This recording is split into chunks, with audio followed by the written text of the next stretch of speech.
Welcome to Keep Going, a podcast about failure and success, hosted by John Biggs.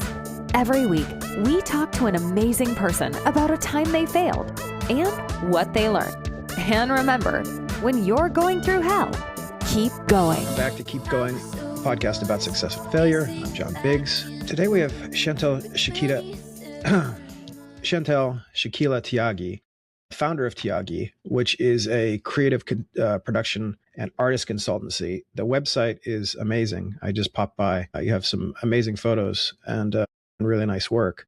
Why don't you tell us what you do and how you built the business? So creative production's really evolved. I think production in the kind of last 10 years, it used to sort of be for photo shoots and films. It basically was producers kind of booking a studio, booking a photographer, booking lights, and actually having nothing to do with actually pulling the creative together. And I think that's really evolved over the years. And what we do is we are involved in the logistics, of course, but also relatively the creative side of building the teams out. So a lot of brands or magazines will come to us with a brief. Sometimes it's literally a photo and just say, this is what we want to build from our next shoot, etc. And our job is to build out that team. So that means that we do have to have the right eye to be able to capture, who's going to fit correctly for that shoot. And we produce stills, films, and shows, events all around the world, mainly in the fashion and beauty and lifestyle space. We also represent a handful of artists. By artists, I mean sort of photographers, DOPs, set designers, and creative directors.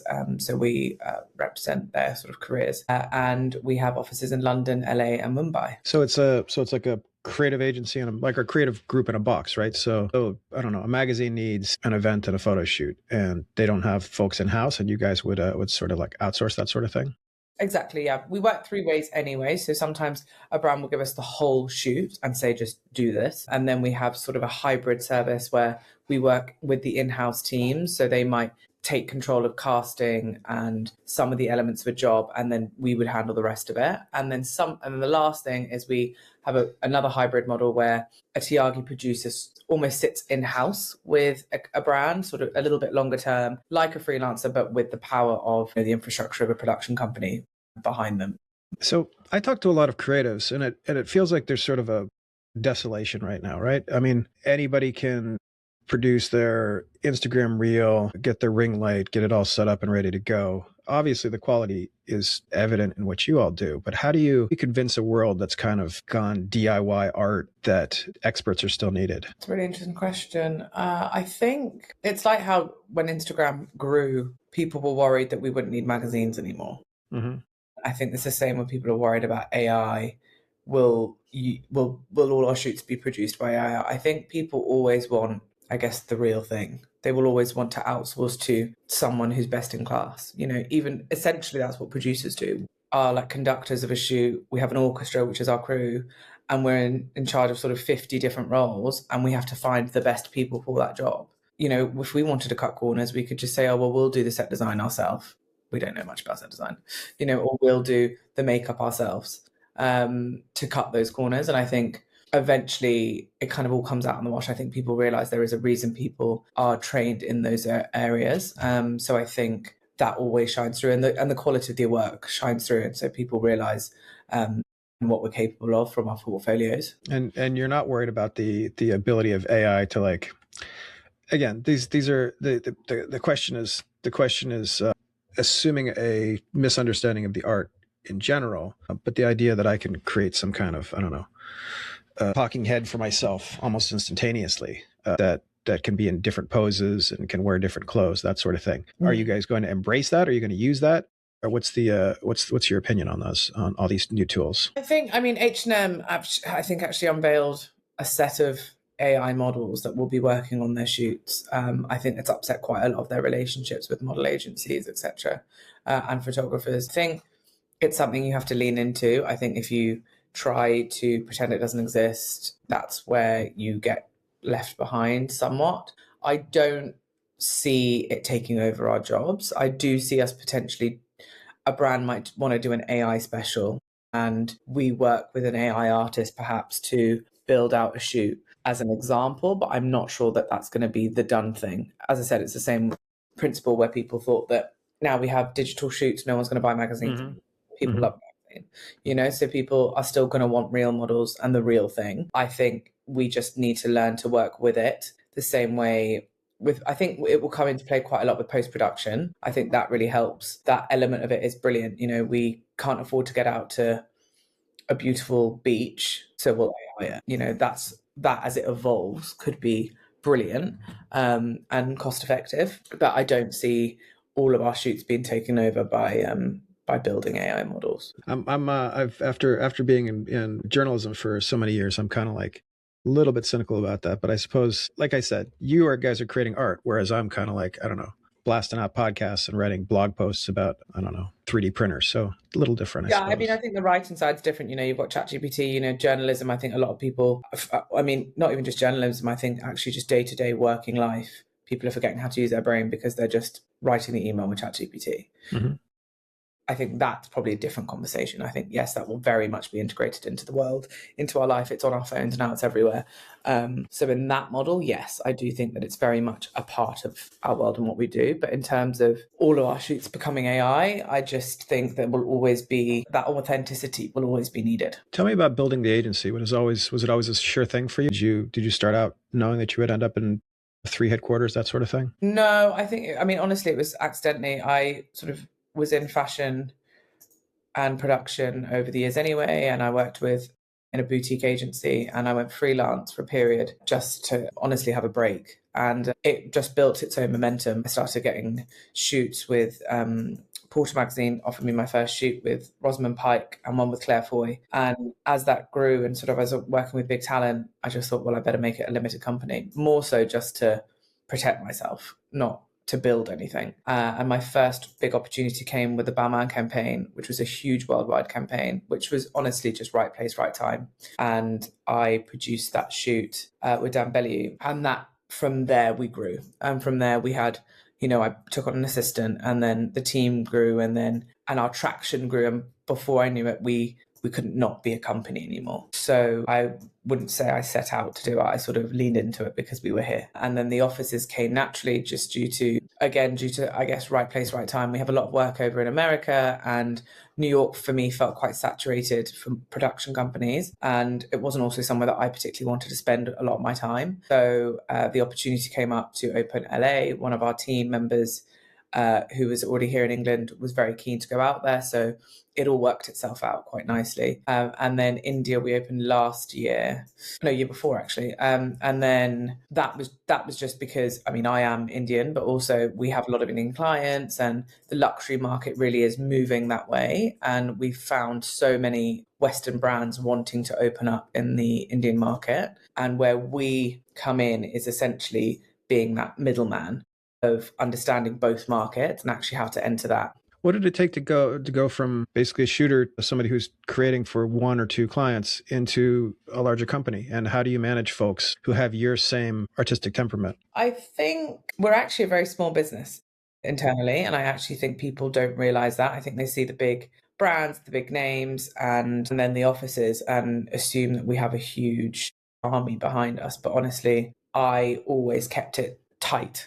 I think we have contractors, we grow and shrink when we need to, according to projects. But honestly, I think also a lot of companies realized this over COVID when people were going on furlough, and they were sort of realizing some departments had so many people that they actually didn't need. And I think I really learned from that particularly. I think we really boomed post-COVID actually. And I think I realized that there's no need to have so much bloat internally, and otherwise you're just passing that on to your clients. And I think us being nimble and boutique actually was the best choice for us.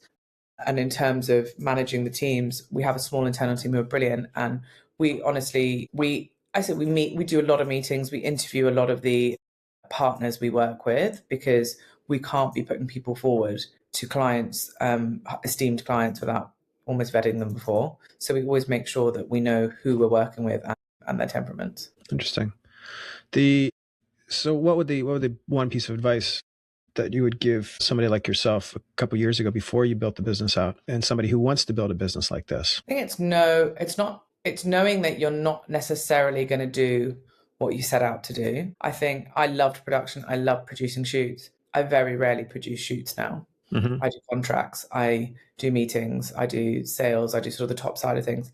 But it's been a while since I've really end to end produced a shoot, because that just happens as you grow. You get so far away from what actually you set out to do and you were good at, especially if it's a service-based industry, I think. And so I would definitely advise past me or anyone else in that position to realize that you probably will be very removed from the actual thing that you love at the beginning. So you have to make sure that you love the rest of it, which is managing teams, managing people's careers, inspiring people, making great things, and ultimately doing something good.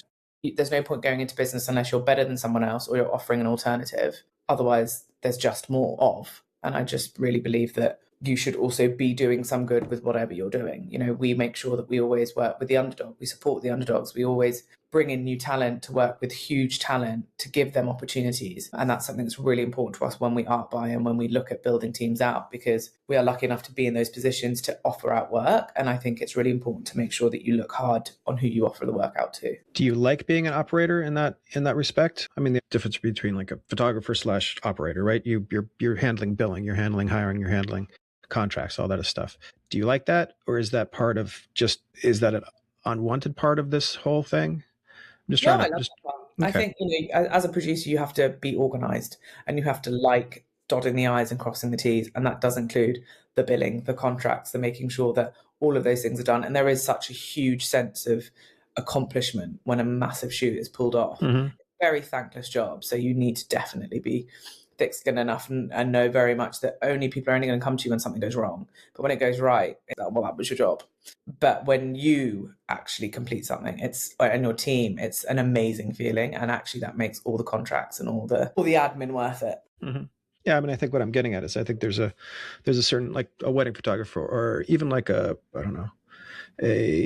psychologist or something. A lot of them are solo practitioners and don't want lawyer, for example. They don't want to get into this. They don't want to create that business. And I wonder if there's a certain aspect of what you saw in the future that required you to do that, or if it just kind of fell into place for you. I think it just fell into place. I think also, whether you're doing one job or you're doing 20 jobs, you know what's required of you. You know that doing that one job, you still have to do the same thing, but you have to do it 20 times. So as we grew, I knew slowly who to bring on and how to bring them on. But I also knew not to kind of grow too fast. And that means employing a load of people. I think a lot of people get caught up when they open businesses that they need to have big fancy offices and have loads of people in different departments, and things grow very quickly, unnecessarily, I think. But there's always going to be parts of a job that you don't like, whether it's your own business or not. Sure, I don't love sitting reading 10-page contracts, but I also much prefer to read a 10-page contract than be sued because I didn't read the contract. I mean, you could just hire AI to do it for you, just slap it into ChatGPT and it'll... Absolutely. But then also it's so flawed. There's still so many flaws. It hallucinates. I'm not going to trust an app on my income and my business. When do you think there's, like you said, H&M was doing it. When do you think there's going to be a general acceptance of everything AI, from photo shoots to creating a beach to all that other good stuff? I think it's going to take a good like 5-10 years still. I think it's slowly coming out that it's kind of such a hot word at the moment. Everything's AI this, AI that. I think obviously it's been around for so much longer than the general public actually are aware of. I think every normal person is now understanding what ChatGPT is. My parents know what ChatGPT is now. They use it. That's somewhat normalizing it in a normal day-to-day perspective. I think with the industry, there is a huge resistance to it internally for sure, because people are worried about their jobs more than anything. People are worried of being replaced by a robot and not needing a photographer anymore. And I understand that from an individual's point of view. From a production's point of view, there are so many things that we do. AI cannot produce an event. They cannot call those people. Right now, I don't know how technology is going to go. I'll be very impressed if they can. But there is an element where they can't physically do something which is so human-based and face-to-face. Sure, they can make my contracts. They can, learn to negotiate somewhat back and forth on an email chain. There's so many elements that are the small details of what we do in production that requires a human. For us as a production company, that's not something I'm concerned about, but I do think it does take a good 5-10 years for people to think, oh, okay, that brand is doing a shoot, that brand's doing a shoot. It will catch on, and people think, okay, maybe once in a season they'll do an AI shoot, but to do all of their shoots in AI, I don't see that happening soon. All right, perfect. So let's send folks over to tiagi.com, TIAGI.com, and check out some of these shoots. They're really amazing, actually. Go on to www.tiagi.com. That's where you'll see all of our work across all of our offices across the world. On Instagram, you can find us at tiagi.com, at TIAGI. We are launching a new social series this season, so you'll see us interviewing a lot of people within the industry, which I think a lot more behind the scenes and actually how we do things and what goes into that. And I think that's actually something that a lot of people have asked for over the years. And so actually putting that into a kind of a real series, I think will be really exciting. So you stay tuned in on our Instagram to find out more about that. All right, perfect. Thank you for joining. It's been very cool. Thanks for having me. All right, this has been Keep Going. I'm John Biggs. We'll see you next week. Thank you for listening to Keep Going, a podcast about success and failure. Remember, Keep Going is entirely listener supported. If you're listening to this, please head over to keepgoingpod.com, where you can subscribe to the podcast for as little as $5 a month. This is a labor of love, and every little bit helps. Thanks for listening.